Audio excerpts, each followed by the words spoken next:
J-E-L-L-O. The Jell-O program starring Jack Benny with Mary Livingston, Phil Harris, Kenny Baker, and yours truly, Don Wilson. The orchestra opens the program with Jubilee.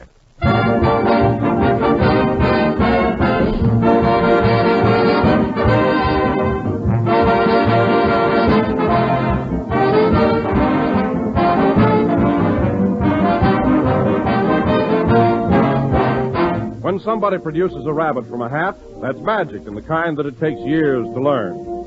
But you can work far finer magic than that and right in your own kitchen, and it's easy. Why, from one package of Jell-O, you can produce a dessert that's magically simple to prepare and absolutely swell eating. What's more, you have a wide choice, for Jell-O is the most versatile dish in the world. Serve it perfectly plain in a mold of shimmering beauty. Decorate it with fruits or nuts and try whipped Jell-O with a beautiful foamy texture and a tempting pastel color. Cut the Jell-O into gay, colorful little cubes and pile them high in sherbet glasses. Why, there are so many ways to serve Jell-O, you'll have a hard time deciding. Whether it's strawberry, raspberry, cherry, orange, lemon, or lime, Jell-O brings you that delicious, extra-rich fruit flavor that simply can't be topped. So look for the big red letters on the box. They spell Jell-O, and Jell-O spells a treat.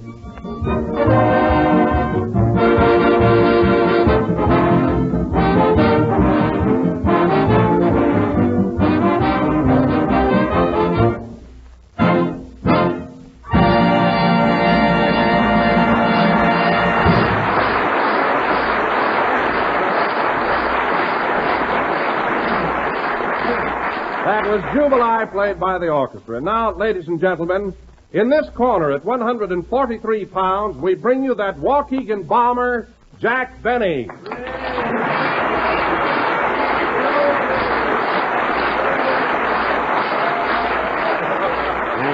Thank you, Jell-O. Again, this is Kid Benny, your Sunday night slugger, talking. And say, Don, that was something new, wasn't it? What was the idea of that introduction? Well, Jack, Mary told me that you were going in for a lot of vigorous training and road work lately. Are you getting ready for a fight? Oh, no, Don. I was just a little run down and felt that I ought to get back in shape again, that's all. Oh, then those threats Fred Allen's been making lately have nothing to do with your sudden interest in physical culture. Don, stifle the thought, please. I don't have to build myself up to fight that guy. Any man that'll starch his legs so they won't wobble.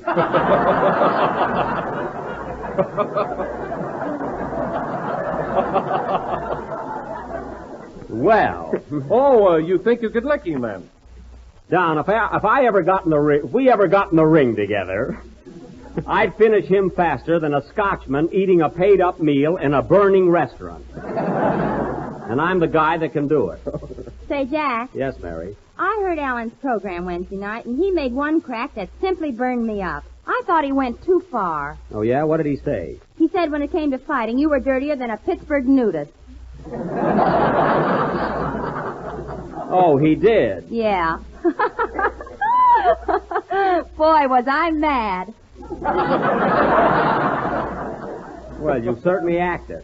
Let me tell you something, Mary. The reason Alan talks so tough is because he knows there's very little chance of us ever getting together. That's right. If he comes here, you'll go to New York.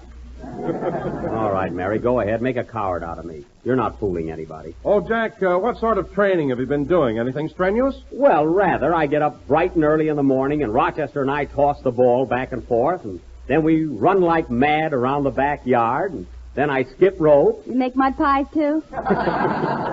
Yes, if it'll make you happy. Well, Jack, that sounds like you're really going in for good, solid exercise. I'll say I am. And you know, Don, I've also got a punching bag and a pair of 15-pound dumbbells. 15-pounders, huh? Well, how do you like working with them? I don't know, Don. I can't get them off the floor. I have a lot of fun, though, rolling them around.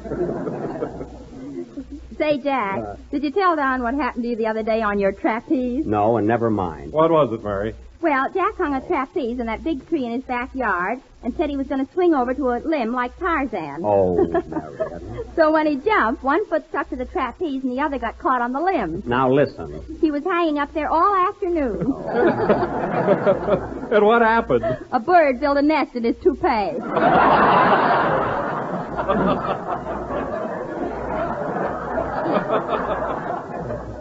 Well, that could happen to anybody. And besides, you know very well that I don't wear a toupee. That was my coonskin cap. Well, it had a nice wave in it. Yes, didn't it? Now, let's forget me and the trapeze. Oh, hello, Phil. Hiya, Jackson. How's muscle-bound Benny tonight? It's all right, Phil. It wouldn't hurt you to take a little exercise once in a while. For a guy your age, you're very flabby. Oh, I don't know. You just don't live right. I don't, eh? Listen, Benny, I take a cold shower every morning, the minute I get home.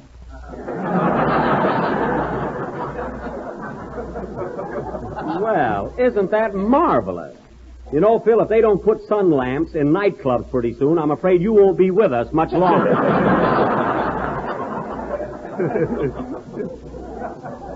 Incidentally, have you forgotten that little rebellion last week, or do you still intend to do your own program? Oh, sure, I'm going through with it. In fact, I've been working on it all week long. Is that so? Say, Phil, what's the name of that product you told us you were signing up with? Bixby's Bubble Gum. Bubble gum. A lot of bubble gum you'll sell. Oh, I'll do all right. And, boy, I got a theme song that'll sweep the nation. You want to hear it? No. I do. I helped him write it. Oh, this ought to be marvelous. 2 minds without a single thought. Go ahead, Phil. Let's hear your theme song. Okay, hit it, Charlie. Give me a little introduction. Bubble gum, won't you find my bubble gum?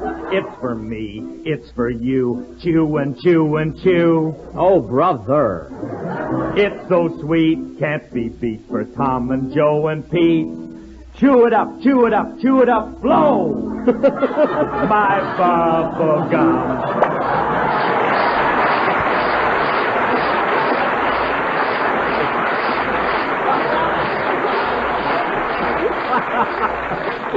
Oh, so that little thing is going to sweep the nation, eh? Well, we think so. I gave Phil another swell number for the middle of the program. Oh, for the middle of the program. Will it get that far? Gee, it's terrific, Mary. Sing it to him. Okay. Thanks for the bubble gum. No matter how you chew, it's always good as new.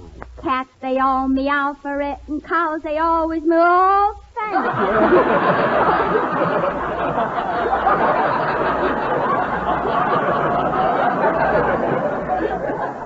Why, Mary, that ought to be sensational.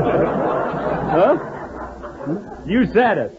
Phil, you wouldn't be on the radio 2 weeks with that junk. What are you talking about? That's classy stuff. Look what's talking about class. You've got the only pinstripe tuxedo in Hollywood. Class. Well, I could answer that, but why bother? Fred Allen takes care of you. Allen, that's all I've heard lately. He's just sore because I exposed him last week. That's Well, all. he should be. You said he was nearsighted, and he claims he isn't. Oh, he isn't. Allen isn't nearsighted, huh? Listen, Don, I saw him in a restaurant one night dressed in Portland's evening gown. So he's either nearsighted or a female impersonator, and he can take his choice.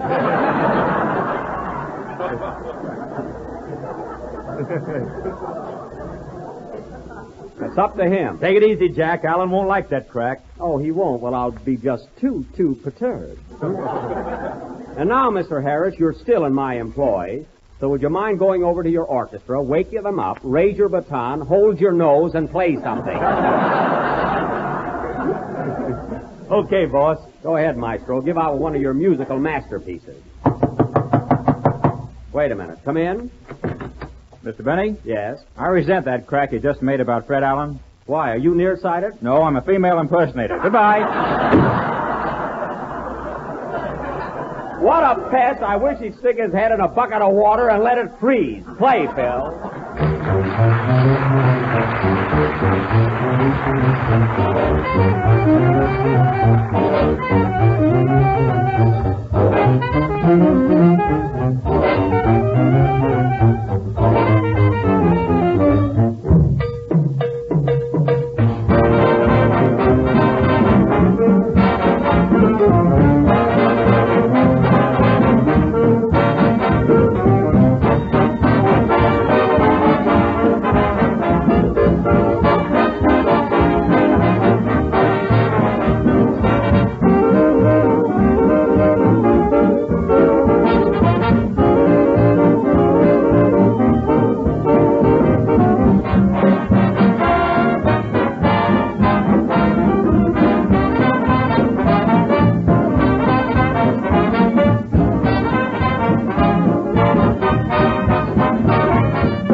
was Umbrella Man, played by Phil Harris and his orchestra.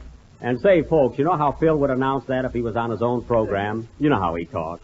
He'd say that was Umbrella Man brought to you by His Royal Majesty of Rhythm. Just call me Madge, yeah. That was a goodie, wasn't it, folks? Yeah. That was right in the groove. We were in there punching. Yeah.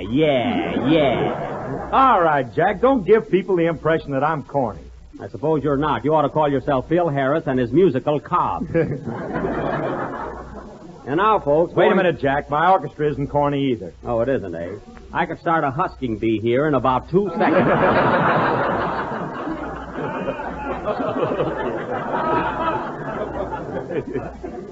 And now, folks, tonight Don Wilson, that rising young author, has written a little play which he is about to announce. Take it, Don. Ladies and gentlemen, the scene is a little vine-covered cottage located in the suburb of a typical American city. The time is 7 p.m. and dinner is being served. So without further ado, we take you to the home of Mr. and Mrs. Average American.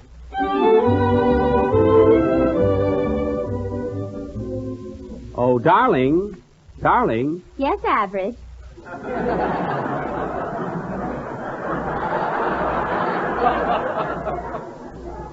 It was so thoughtful of you to have Jell-O for dinner. No wonder it's the fastest selling gelatin dessert in America today. Yes, indeed. Oh, Av, there's something that I must tell you. It's been gnawing at my heart for weeks, and I can't keep the secret any longer. Gee, these sliced bananas add just the right touch to it. What were you saying, dear? My love for you has grown cold. Please understand. I'm not doing this to hurt you. But tonight I'm leaving you forever. Gee, this is good. I can understand now why Jell-O sales are breaking records all over the country. Where are you going, dear? I'm running away with Oliver G. Fairfield, my new love. I see. Here he is now. Hello, honey. My sweetheart. Hello, Oliver. Take that. You must make this dessert more often, dear, because it is not only tempting and delicious, but economical as well.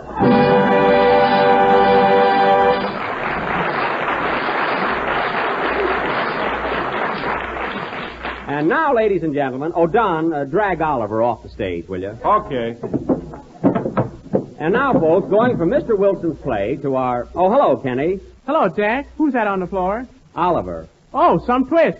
And now, folks... Why, Kenny Baker, you little imp. That was a very funny gag, wasn't it, Mary? That wouldn't be good if he sung it. Now, Mary, give credit where credit is due. I said Oliver, and Kenny said some twist. There you are, Oliver Twist. Oh, now I get it. There's not that. I had a hunch there was something wrong there. And now, folks, as I was about to say... Well, say, Jack. What is it, Kenny? Did you hear You-Know-Who last Wednesday night? Yes, I heard You-Know-Who. Boy, did he give J.B. what was coming to him. Kenny, you can drop this none-too-deep mystery. We all heard Alan, and I, for one, am not interested. Well, gee, he certainly answered everything you said about him last Sunday. With one little exception. You notice he didn't say a word about his being a juggler in vaudeville. That's right. Why was that? Because he's ashamed of it. Oh, Don, you remember the Cherry Sisters who used to do an act years ago, and they were so bad that they had to work behind a net? Yes? Well, Alan used to work behind them.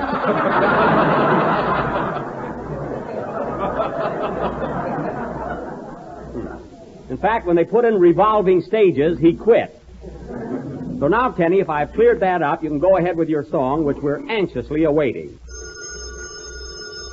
Wait a minute. See who that is, Mary. Okay. Hello?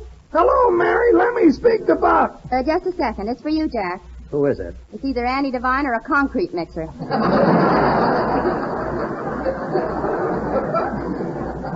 Oh, Andy. I want to talk to him. Hello, Andy. Hiya, Buck. Are you coming over today? Yes, Rochester's waiting downstairs in the car. He's got my boxing gloves and everything I need. Did you ask your pa if I could work out in the barn? Yeah, he said if it's okay with the bull, it's okay with him. Oh, well, how does the bull feel about it? Oh, he don't mind. He went to Pomona to see an old cow he used to know. Well, that's fine. We'll be leaving right away, Andy. See you in a little while. So long. So long, Buck. I'm sorry, fellas, but I have to rush away. You can carry on without me, can't you? Oh, it'll be a tough struggle, but I think we can do it. and how. All right, Phil, and none of that bubble gum stuff. This is the Jell-O program. So long. Hey, Jack, can I go with you? Yes, but I don't want any wisecracks when I'm training. Goodbye, everybody. Goodbye, Jack. Go on, Take Jack. care. Well, what am I standing here for? Sing, Kenny.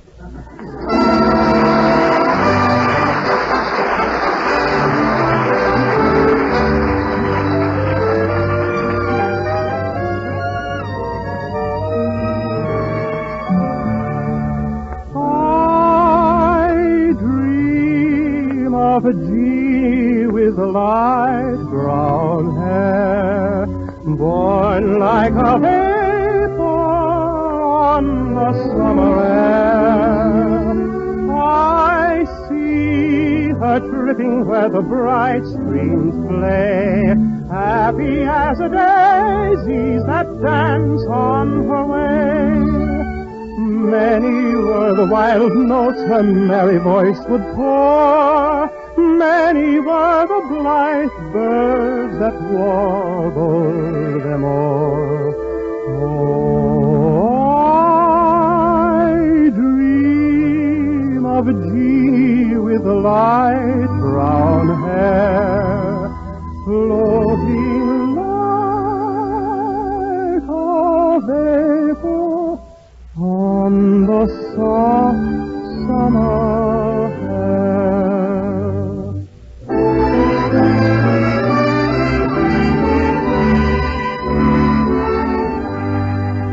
Just an old love song, just an old love song that brings back the past all anew. Life was then worthwhile as I saw her smile while singing an old love song. I sigh for Jeannie, but her light form strayed far from the fond hearts round her native glade. I sigh for Jeannie with light brown hair, floating like a vapor on the soft summer air.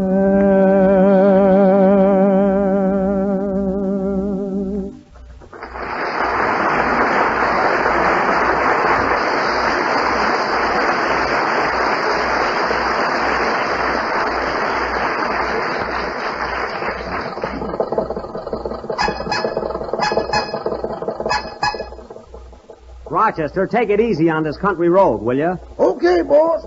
I'm tired of bouncing around. Yeah, it's a good thing we're strapped in. Don't blame the car.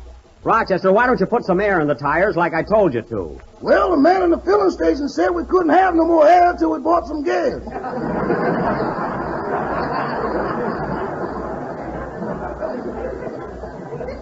Don't alibi. Now, the first chance you get, put some air in those tires. What's the use? It just goes in one hole and out the other. They're not that bad, so keep still. Say, Jack, are you sure this is the road to Andy's farm? I think so. Rochester, where's that road map I had? The road map? Yes. You glued it on the medicine ball and made a globe out of it. Oh, that's right. Now, let's see. Andy's farm ought to be around here somewhere. I know we must be close to it. Hey, boss, there's Mr. Andy's place right down the bottom of this hill. Oh, yes, there it is. Shut off the motor, Rochester. It's more of a thrill coasting down. Oh, how much gas can you save on one little hill? That's not the point, Mary. It's better for the car. Shut off the motor. Hold on, boss. Here we go. Yes, sir. Whee! Hey, Mary, isn't this fun? Yeah, some excitement. Boy, we're really moving now. Say, boss, you know that loose front wheel we got? Yes? Well, there it is, way up ahead of us. Oh, for heaven's sake, catch up to it. Hurry up. Jack, we're going too fast. All right, Rochester, slow down a little. Slow down, Rochester. Step on the brake. It's down to the floor now. For good heavens, we're heading straight for Andy's barn. Quick, let me have the wheel. Here you are, boss. Don't hand it to me. Look out. Look out, everybody. Here we come, Andy. Ready or not? Rochester, look out for the barn. Don't worry, I see it.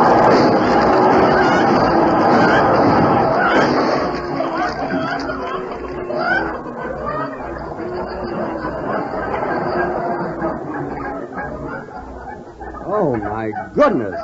What a mess. I better fix that fender.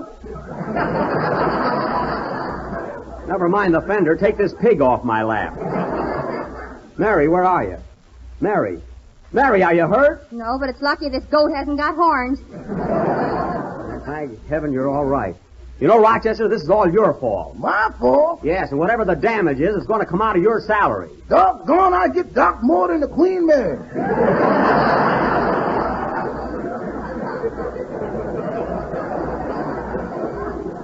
Well, you ought to. And quit making goo-goo eyes at that chicken. It belongs to Andy. Hey, Buck! Here comes Andy now. Act nonchalant, Jack. Yeah, hello, Andy. Hiya, Buck. Are you hurt? No, Andy, but I'm sorry we crashed into your barn like this. Oh, that's nothing. Pa does it every Saturday night. He does? Yeah, then the darn fool takes off his shoes and tries to sneak into the house. Well, there's no harm trying. Say, Rochester, get the boxing gloves and my training clothes out from under the back seat. Okay. Thanks very much, Andy, for letting me use your barn to train in. Where can I get into my trunks? Right over there in that stall. Oh, fine. Mary, will you excuse me while I change my clothes? I'll excuse you while you go to South America. Very sweet of you. I'll be back in a second, Andy. Say, Mary, what's Buck doing all this training for? Oh, he's balmy. He thinks he's going to fight Fred Allen. Well, is he? Why, if those two ever meet, Jack will probably haul off and faint. Well, just the same, it won't hurt Buck to get in shape. Here he comes now. Gee, that was quick. Yeah. Gonna load him with those boxing gloves and red velvet trunk. Well, here I am, fellas. How do I look? My. Now, what's the matter? Boss, when you get off your clothes, there just ain't nothing left.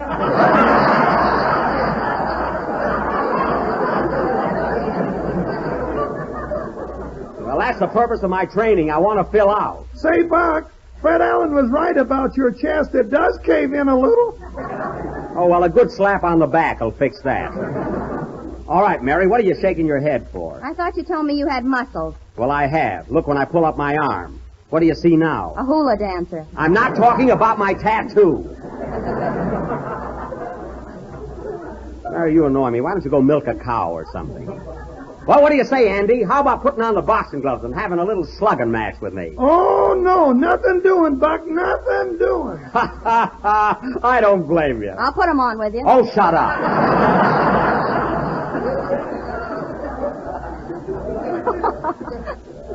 You don't think I'd fight a woman, do you? You would if you thought you could win. Look, I came here to train, not argue. Hey, Rochester, put on the boxing gloves and work out with me. Oh, no, not me. Oh, come on, put on those gloves. I'm not going to hurt you. I know that. I'm just tired. Rochester, if you don't do it... All right, boss, I'm putting them on. That's better. Mary, hand me my glasses. How are we going to box if you're wearing glasses? Well, I got to see you, don't I? Why don't you put on a suit of armor, too? Now, the next one who says I'm a coward can't watch.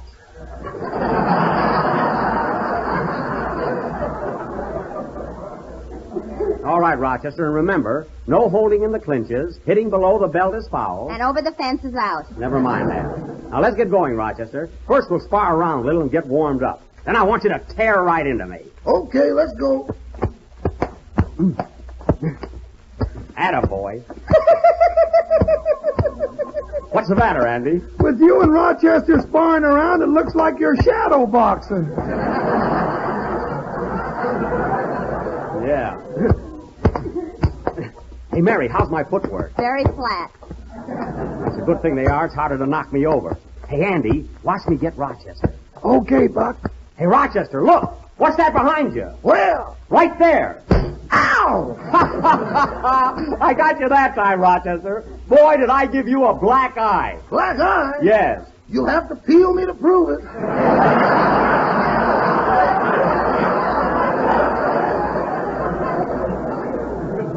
You said it. I I think that was a dirty trick, Jack. Never mind. If he was dumb enough to fall for it, it serves him right. All right, Rochester, come on. Put some snap into it.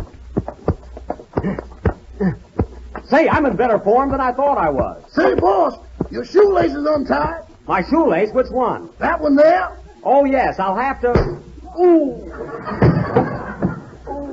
Jack, get up off the floor. Are you hurt? Nerve. I'm looking for my bird's work.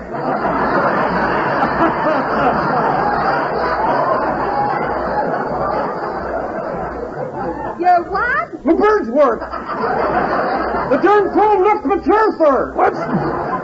What's he saying, Mary? Rochester knocked out his bridge work. Oh, that's awful. Never learned turkey. Have me burn my turd. Maybe you swallowed him, boy. Swallowed him, darn you, Rochester, you're furred. I'm what? You're furred. Furred. Hey, Buck, I found your bridge work. Well, hand it over. Here you are. Thanks. All right, Rochester. Come on, put up your dukes and fight. Rochester, where are you? I'm up here in the haymow. Oh, you are, eh? Well, I'm going to wait for you down here if I have to stay all night. Okay, I'll see you in the morning, boy. Why, the coward, I'll teach him to knock my teeth out. You don't have to, Buck. He knows how.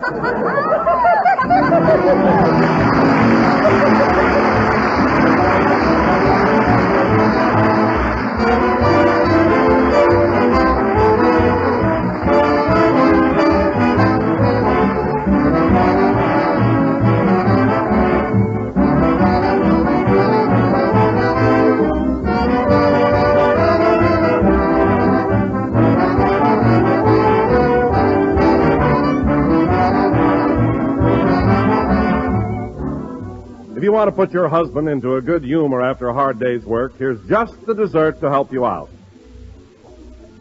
It's the new Jell-O butterscotch pudding, the best-tasting dessert you've tried in many a long day. It's smooth as satin, it's rich and mellow with true butterscotch flavor from the good old-fashioned kind. It has a tempting color like golden taffy, and it's just plain mouth-watering delicious.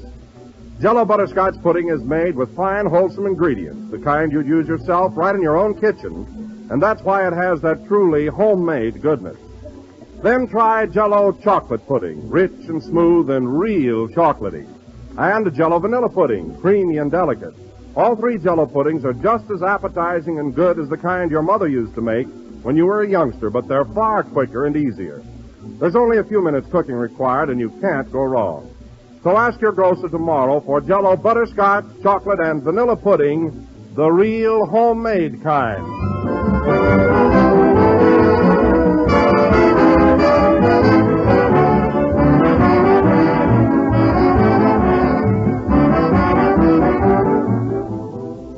This is the last number of the 18th program in the new Jell-O series, and we will be with you again next Sunday night at the same time.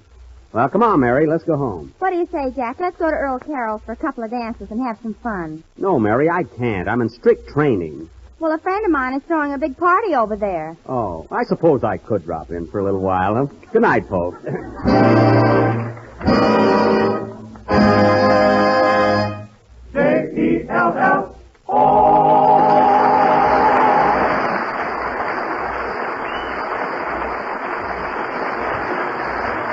Kenny Baker appears on the Jell-O program through courtesy of Mervyn LeRoy Productions. Jubilee is from Paris Honeymoon, and it's the strangest thing from the picture Up the River. This is the National Broadcasting Company.